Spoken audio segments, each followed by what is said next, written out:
Hello friends, family and other creatures of the sea, and welcome to a best of two between herO and Cure. This is from the Team Liquid versus Waibu Gaming Clan War in the World Team League. Currently the only team competition that is going on.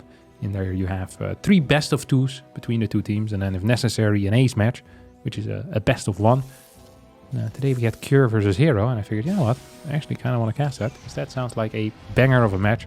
Here we are, herO opening up with a very fast scout, trying to block his opponent a little bit. It's one of these moves that we don't see a whole lot by anyone else except for herO. herO feels good with it.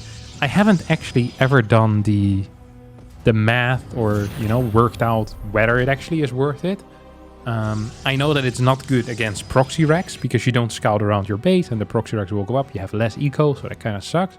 But it's good against a lot of other things. It denies an eBay block because your worker arrives so quickly that there's no time for the Terran to actually move out with a worker. But yeah, it's a weird situation all around. And that's what we're going to be seeing here as well. The Reaper moves across the map, misses the probe that herO had hidden. herO is going to go back in here, see if there's anything cool going on. Right now it's trying to go up the Reaper jump spot. It doesn't quite work for probes usually. I feel like that would be cool. That if a probe gets close enough to a Reaper that you can steal its jetpack. Just in general, that workers could steal stuff, you know? There's like attachable buffs for particular units. That's something that actually would just be really cool. Is where rather than doing an upgrade for an entire army, is that you'd upgrade individual units. And if that unit dies, you can kind of pick up that upgrade, you know, for yourself. I feel like that would make unit sniping so much more important. I've never seen an RTS with something like that, where you have like, you can kind of equip items, but the items aren't in an inventory. They're kind of attached to the units. When the unit dies, you know, you can get it. I feel like that would be really cool. At least to me, that sounds pretty cool. Either way, I guess it's pretty snowbally, because if you win a fight, then you also get your opponent's upgrade. Maybe that's the reason why I haven't seen it. Either way, we have a Reaper here going in. I think just a single kill does get the scout. Usually Terran players are happy with a scout plus a single kill. That's probably a good trade for them. They're going to be happy. As herO here is actually going to get a full scout as well. Could potentially go for a mine dodge if he moves it in the right time. No, he didn't dare moving forward. Perhaps a mistake that he's going to regret later on. Here comes pushing forward. We're going to see a lift on the Cyclone, and I recommend shading out here, but that is not quite what's happening yet. Now we're going to get a shade forward out of all things. That is not at all what I had expected. Loses one adept, is going to finish the shade in the main base. Going to get 2-3 kills here. A lot of these SCVs are low from the earlier probe harass, and the probe harass comes in handy here. I want to say at least 2 SCVs went down there. Didn't quite show up on the overlay, but I think 2-3 SCVs actually ended up falling there in total. That was a cool move. herO's so aggressive and so good with this type of micro. Very impressed by his abilities, as he has a bunch of Phoenixes out. I don't believe there to be a robotics facility behind this. So it's going to be pure Phoenix gateway units, but he just lost 3 adepts. He kind of forgot about building, building extra gateways in time. He's gonna get the Viking kill here. Does he have enough energy? No, doesn't have enough energy for anything else. Battery is up. 2 Phoenixes at home. There's really not that much defensively here whatsoever. He's now warping in a single Stalker. 2 Adepts coming back home. We get a lift on the Cyclone, and with Super Battery I think still available, this is actually going to be a fairly easy hold here. But an interesting, aggressive early game, one that I haven't quite seen like this before. Usually Adepts attacking into Cyclones go horribly wrong, but herO manages to walk away with, I'm not sure if I should call this a lead, but a fine position at least. 4 Phoenixes, 5th Phoenix showing up now. Couple of Adepts, 1 more Stalker as well. Is that going to be enough to put on some pressure? I think no. I was gonna say no, and then I saw it and I thought to myself, yes, that is going to be good enough. Target fire on the Marines with the gate unit. Phoenix is taking out the Cyclones, now going for the Viking, and this might just be it for game number 1 here. GG gets called as Cure ends up losing the first game. Our second map is going to be on Post-Youth, where we have a gold first coming out of herO. This is one of these things where whenever I play this map and I look at it, I feel like it shouldn't be bad for Protoss, but whenever I play it, I lose. And the win rate for Protoss is... it ain't good, let's just put it like that. Like, the gold feels nice until you realize that they have a high ground right next to it. There's a tough area in between these two mineral patches as well, where they can, if they can siege up on the high ground far away, get a couple of Marines behind that base, you're just in so much trouble. So whenever you take that as a first base, it feels like you need to get so many gateway or so many units out in general in order to achieve something. And I was thinking about this the other day. I was thinking, what if you take the gold as the first base and then you just kind of do like a Void Ray rush, but defensively? You know, so you open up with a Stargate, get like 1 Adept, then I think the rest Stalkers, and then just 3-gate Stargate. I was thinking of that. It's like, you kind of, because you bait your opponent into all-inning into you, and then when they all-in into you, you got your Void Ray ready. And they never expect a Void Ray. Void Ray, defensively, it's actually really good. The problem with the Void Rays is that you have no aggressive pressure with it.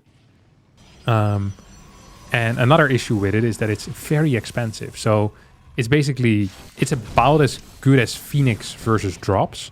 Actually, it's worse because it's slower, so you can actually catch the medevac. Aggressively, it doesn't do anything, and it's more expensive. But if you're trying to defend like a tank push or something, I was thinking maybe you can do something like that. Either way, it doesn't matter because it's not what herO is doing at all. So we see a Reaper here in the main base that's trying to deal some damage, and so far has gotten 2 kills already. He's now going to get a 3rd kill here because that probe won't be back in time. Everything gets scouted as well, so I think this is a good start for Cure. These mines haven't achieved a whole lot. The Marine count is pretty low due to the fact that this was a reactor mine play.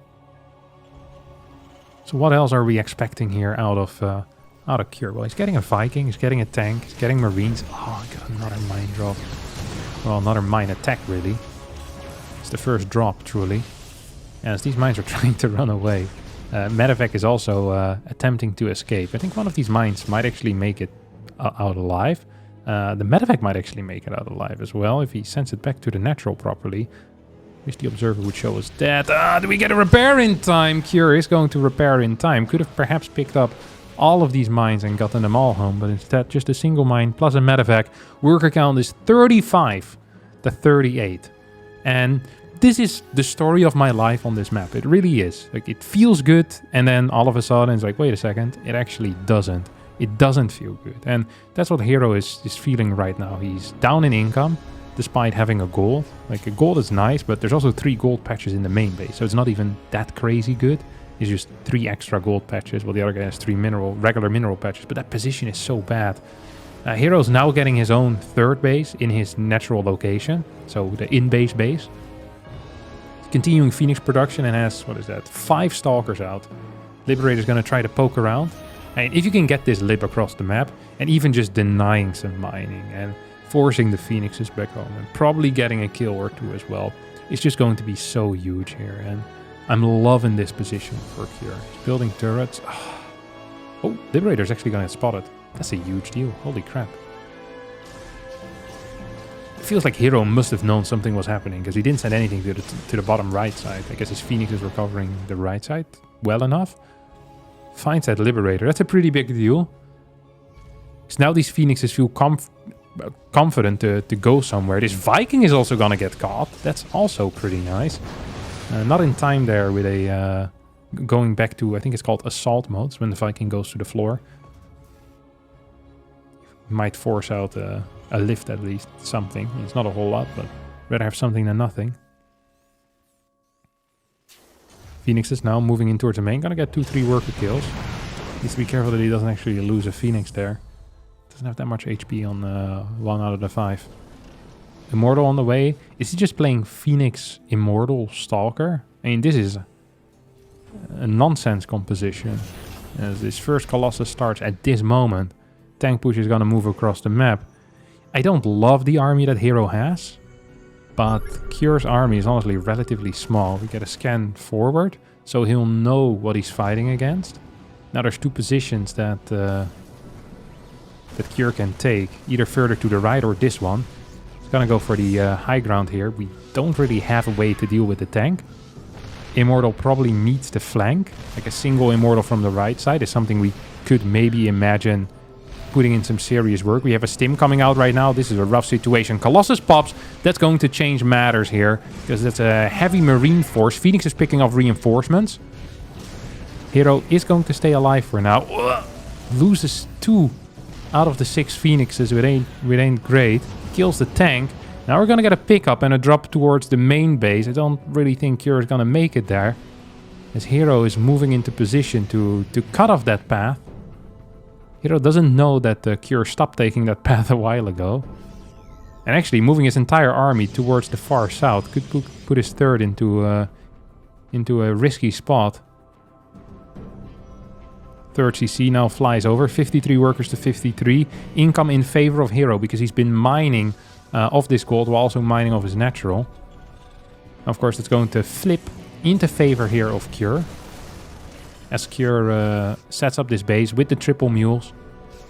That adds a solid 675 minerals a minute. No, more like 600 minerals a minute on top of his general income. Once you drop those 3 mules, get the saturation going here. Better upgrades too, as I think 5 racks at this point as well. So I'm actually liking the position for Cure. It doesn't quite show yet in the supply though. And there also isn't any real defensive tools here. He has a low Viking count, doesn't have any tanks, and only 2 or 3 mines. And if you don't have a lot of defensive units, this type of stuff can be really hard. I love this hallucination here. He's going to trigger the probes. No, just a single one. It's going to trigger the mine, sorry. Immortal is going to trigger the next mine, as the medevacs are going to boost back home. Fourth Nexus goes down behind this. And this is the most vulnerable that Cure is going to get. This is peak herO. And this is the lowest of Cure in the next few minutes. So herO, he picked a very keen timing here. A very keen timing indeed. There's no charge yet. There was no thermal lens, no 1-1. But he had a big army, and the Viking count was the opposite of good. It was bad. There was only 4 Vikings out. Actually, initially only 2 Vikings out, which was definitely not good enough. herO forced into moving back home, and now we see Cure pulling ahead a little bit in that supply count. 155 to 144, armory on the way as well. First ghost popping off. And if I know Cure a little bit, I think Cure usually wants to fight with kind of maxed out armies once he has Ghost Viking, before the opponent gets a secondary type of splash. And whether that's going to be Storm or whether it's going to be Disruptors is for herO to decide here. Cure's actually moving out pretty aggressively. Has the 1-1 upgrades. Doesn't know that his opponent's 1-1 is about to finish though. And mine count isn't that great. EMPs are okay. It's gonna kite this army back quite a bit. But I think the Viking count wasn't high enough. I really would have preferred Cure waiting a little bit longer, because now he's gonna get caught. And yes, you cleared all the Zealots, but you don't have any tools anymore to deal with these Colossus or Immortals, as the Robo unit count continues to stay stable and actually grows during this fight. Cure is gonna struggle taking this out, and he overstayed his welcome a little bit, but he had no choice, because he couldn't deal with the Phoenixes anymore. He's gonna tap out here with a GG, as herO wins the second game as well. And that, my dear friends, means that herO's going to win the series 2-0 in very convincing fashion as well. Well played. It's one of the first times I've seen the TOS win on Post Youth, so big wins here for him. That's going to be it for me today. I hope you did enjoy this rather short series. If you did, don't forget to hit the like button, subscribe to the channel, and see all of you next time for a new video. Bye-bye.